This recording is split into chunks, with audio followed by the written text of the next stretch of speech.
see the eclipse. The problem with the Grand Tetons is Grand Tetons in the middle of summer is full of tourists even without a total sun. Throw a total eclipse in there and it's going to be a traffic jam. If you decide that the weather doesn't look too good on eclipse day, it's going to be very difficult to maneuver around and get out of the Tetons. That being said, it would be a beautiful location to watch the eclipse from, and it's one of my favorite national parks. And Yellowstone is just up the road. It's outside the path, but you throw Yellowstone in on your road trip. I'm going to be in Casper, Wyoming. Not because I know it's going to be clear there. It's got reasonably good weather prospects, but Casper is the home of a national convention called AstroCon 2017, which is it's basically a convention for astronomy clubs across the country. And I'm going to be there speaking about, surprise, the eclipse. But it's also a good location because the weather prospects are pretty good. But I can't tell you where I'm going to be on eclipse day because my car is going to be filled with telescopes and road maps, and I'm going to be watching the weather, and 24 to 36 hours before the eclipse, I'm going to decide where my best chances of seeing the eclipse are going to be, and I'm going to be ready to hit the highway and go as far as Oregon or into even Nebraska or Missouri. Middle of the country, the path, after it leaves Wyoming, it cuts across Nebraska, down into Missouri, nicks a little bit of Kansas. Kansas City is right on the edge of the eclipse path, so the northern part of Kansas City sees the total eclipse, the southern side sees a partial eclipse. Crossing across Missouri, St. Louis has the opposite situation. The northern half of St. Louis is outside the path. The inner part is inside the path. Something I should mention on these maps is this path of totality here has what's called the central line in the middle of it. The eclipse duration is longest in the middle. So if you want to get to the eclipse path, getting to the edge isn't necessarily good enough because it's only going to last a second or two if you're right on the edge. You really want to get at least halfway into the path. The closer to that red line, the better. You don't have to be obsessive about being on the line, but if you're good ways into the path, you'll get the maximum amount of the total eclipse. After passing through St. Louis, it crosses into southern Illinois, and it crosses through a little just south of Carbondale, Illinois. And Carbondale is billing itself as, here's downtown Carbondale. It's billing itself as Eclipse City. And that's because the duration of the eclipse reaches a peak just south of Carbondale of 2 minutes and 40.2 seconds. Now, Carbondale is billing itself as Eclipse City not only for that reason, but because 7 years later, another total eclipse crosses the U.S. right in Carbondale. So if you're thinking of some retirement property or a vacation property, you get 2 eclipses for the price of 1. Now, just down the road from Carbondale, we've got Hopkinsville, which is also vying as the best place to see the eclipse because Hopkinsville, right here, is at a location called the point of greatest eclipse.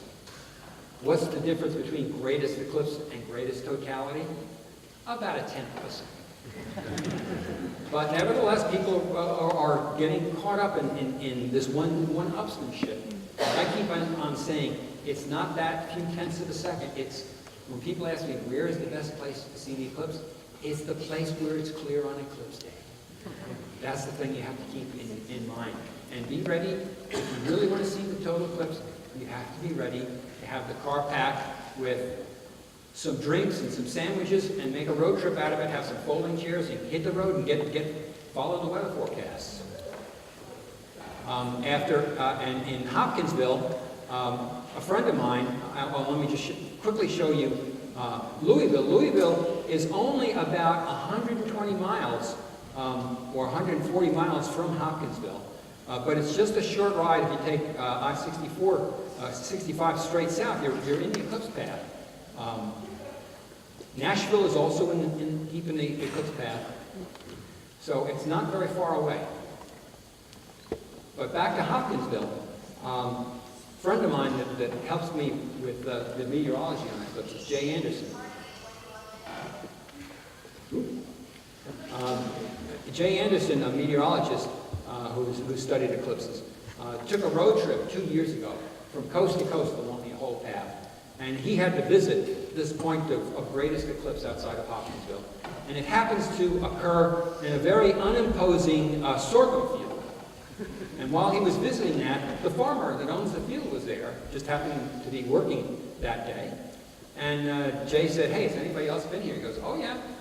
We get about 2 or 3 people a week stopping by to see the point of greatest eclipse." And he said it's given him the idea that he's going to get his granddaughters to set up a lemonade stand. I think this is a good business opportunity.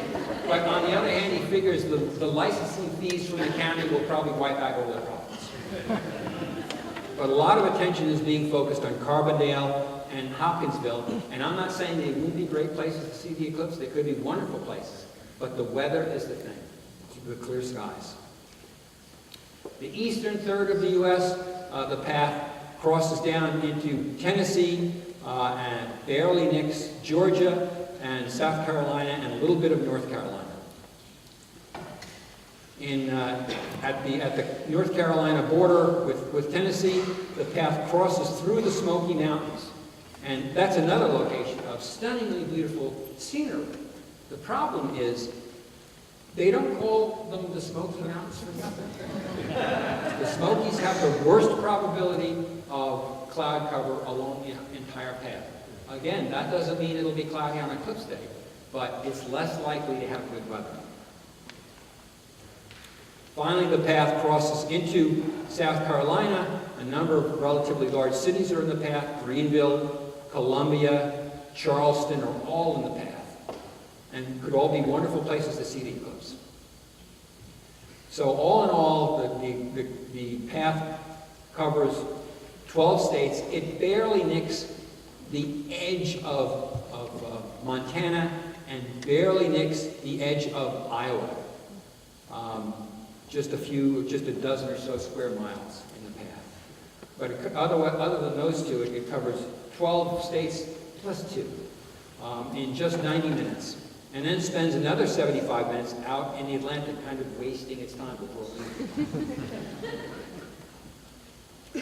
So this is an interesting graphic that a friend of mine, who's a professional cartographer, put together. How many people live close to the eclipse path? So you've got the path of totality here in the bright yellow. About 1/4 of the U.S. population lives within 200 miles of the eclipse path. And of course, Louisville fits into that category. So over 1/4 of the population is only 200 miles from the path, or in the path. You expand that a little bit, over half of the nation is within 400 miles of the eclipse path. And we keep going out. Within 600 miles of the eclipse path, which is a day's drive for most people, over 80% of the American population is close to the path of totality. So this eclipse, I think, is unquestionably going to go down as the most viewed total eclipse in history, because it's accessible by so many people during the middle of summer with relatively good weather prospects to see the eclipse that time of year. Now, I want to show you an unfair thing about the graphics with all the populations that I've talked about. I live down there. So I've got the longest drive of everybody to get to the path. I'm not complaining. But it's just going to be unprecedented, the opportunity for people to see this incredible experience. Now, back to Louisville. From Louisville, you're going to get about a 96% partial eclipse. And I like to tell people that if you rate astronomical events by their spectacular nature on a scale of 1 to 10, how spectacular is it to see a comet or an aurora or something like that? On a scale of 1 to 10, a partial eclipse is maybe a 3 or a 4. An annular eclipse, that ring eclipse, is maybe a 7, and a total eclipse is 1 million. It's completely off that scale of 1 to 10. There's no comparison with this type of event.